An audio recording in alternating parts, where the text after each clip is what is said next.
लोगवा के का हाल चाल बा।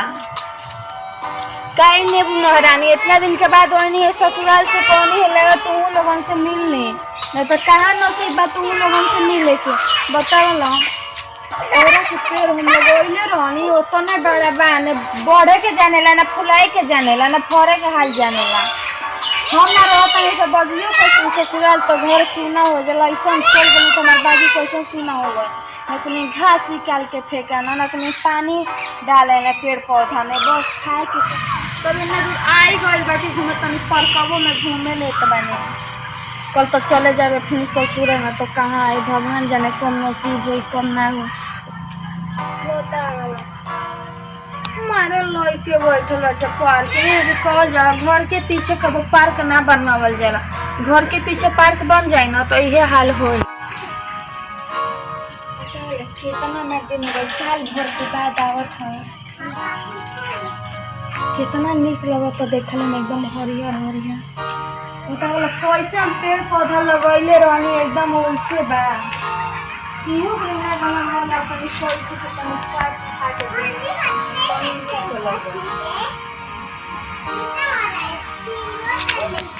कितना पीलुआ एकदम उड़त मारे दवाई कौन भावे लाके छीन के देले होत ना तब बढ़िया रहत सारा फूलवा देखो तो खा ना ये कैसा लग हे भगवान मारे जाला वाला हो गइल बा जाला वाला हो गइल बा एगो मर्द के कहानी है तर वो चली घूमे खातिर जैसे कहानी है तर वो थोनी चली पार्क में घूम लेवे तो कहतनी ना जा तो नैहर के पार्क में घूमना ओइला नहीं ना हवा तू तरसवा तनी गइल होती घूम ले होती केतना ने बताओ ले फूल गिरल बा अरे बाप रे बाप कितना गंद कितनी कोई देले बाटा कितना निक लगता फूल में फोना से बात कर कहनी वहां के जाके तनी अपन पोरकवा देखई हा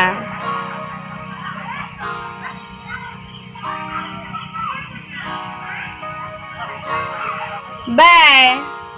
अरे बाय नहीं है उ है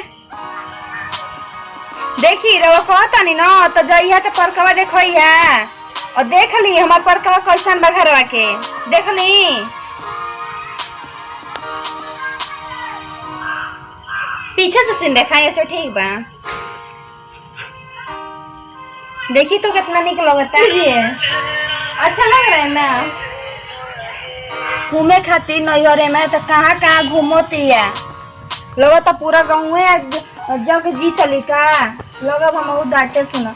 नमस्ते प्रणाम हम काजल सिंह बोलते हैं लोग सबको वीडियो देखनी है वीडियो से ये संदेश लोग सबको जानिए मैके में आवा जाला थोड़ा घूमल जाला मौज मस्ती कर जाला कैसे हम मौज मस्ती करनी ऐसा लोग स्वीकार